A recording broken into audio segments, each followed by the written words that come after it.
ನಮಸ್ಕಾರ ಸ್ನೇಹಿತರೆ, ಗೀತಸಾರ ಚಾನಲ್ಗೆ ನಿಮ್ಮೆಲ್ಲರಿಗೂ ಹೃದಯಪೂರ್ವಕ ಸ್ವಾಗತ. ಪ್ರತಿದಿನ ಒಂದೊಂದು ಶ್ಲೋಕದ ಮೂಲಕ ಭಗವಂತನ ಸಂದೇಶವನ್ನು ನಮ್ಮ ಜೀವನಕ್ಕೆ ಅರ್ಥ ಮಾಡಿಕೊಳ್ಳುವ ಪ್ರಯತ್ನವೇ ಈ ಚಾನಲ್ನ ಉದ್ದೇಶ.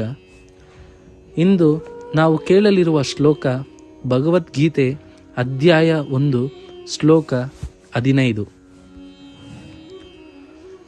ಪಾಂಚಜನ್ಯಂ ಋಷಿಕೇಶೋ ದೇವದತ್ತಂ ಧನಂಜಯ ಪೌಡ್ರಂ ದದ್ಮೋ ಮಹಾಶಂಕಂ ಭೀಮಕರ್ಮ ರುಕೋದರಂ.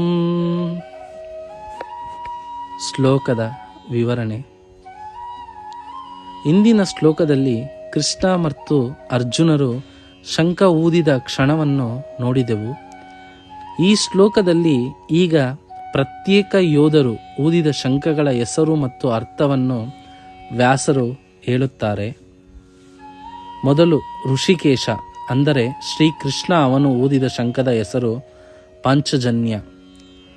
ಪಾಂಚಜನ್ಯ ಶಂಖವು 5 ತತ್ವಗಳ ಸಂಕೇತ, ಪಂಚೇಂದ್ರಿಯಗಳ ಮೇಲೆ ನಿಯಂತ್ರಣದ ಸೂಚನೆ, ಕೃಷ್ಣನ ದಿವ್ಯ ಚೈತನ್ಯದ ಪ್ರತೀಕ.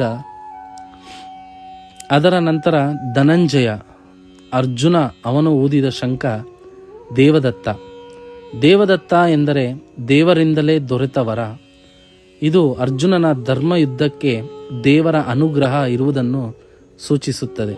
ಮುಂದೆ ರುಕೋದರ ಭೀಮ, ಅವನು ಊದಿದ ಶಂಖ ಪೌಂಡ್ರ.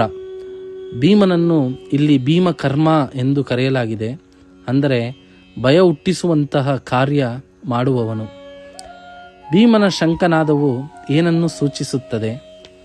ಅಧರ್ಮದ ಮೇಲೆ ಬೀಳುವ ಪ್ರಬಲ ಒಡೆತ, ಅನ್ಯಾಯವನ್ನು ಸಹಿಸದ ಧರ್ಮಶಕ್ತಿ, ದುಷ್ಟರಿಗೆ ಎಚ್ಚರಿಕೆಯ ಘೋಷಣೆ.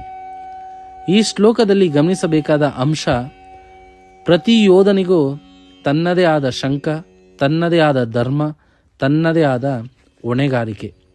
ಆದರೆ ಎಲ್ಲರ ಗುರಿ ಒಂದೇ, ಧರ್ಮ ರಕ್ಷಣೆ. ನಮ್ಮ ಜೀವನಕ್ಕೆ ಪಾಠ. ಈ ಶ್ಲೋಕ ನಮಗೆ ಹೇಳುವುದು, ಪ್ರತಿಯೊಬ್ಬರಿಗೂ ತನ್ನದೇ ಆದ ಪಾತ್ರ ಇದೆ. ಎಲ್ಲರೂ ಒಂದೇ ರೀತಿಯಲ್ಲಿ ಕೆಲಸ ಮಾಡಬೇಕೆಂದಿಲ್ಲ, ಆದರೆ ಧರ್ಮದ ದಿಕ್ಕು ಒಂದೇ ಇರಬೇಕು. ನಮ್ಮ ಜೀವನದಲ್ಲೂ ಯಾರೋ ಕೃಷ್ಣನಂತೆ ಮಾರ್ಗದರ್ಶಕರು, ಯಾರೋ ಅರ್ಜುನನಂತೆ ಸಂಶಯದಲ್ಲಿರುವವರು, ಯಾರೋ ಭೀಮನಂತೆ ಶಕ್ತಿಯಿಂದ ನಿಲ್ಲುವವರು ಎಲ್ಲರೂ ಅಗತ್ಯ.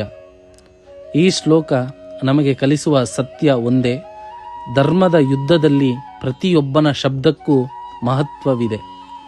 ಒಂದು ಶ್ಲೋಕ, ಒಂದು ಚಿಂತನೆ, ಒಂದು ಜೀವನ ಬದಲಾವಣೆ.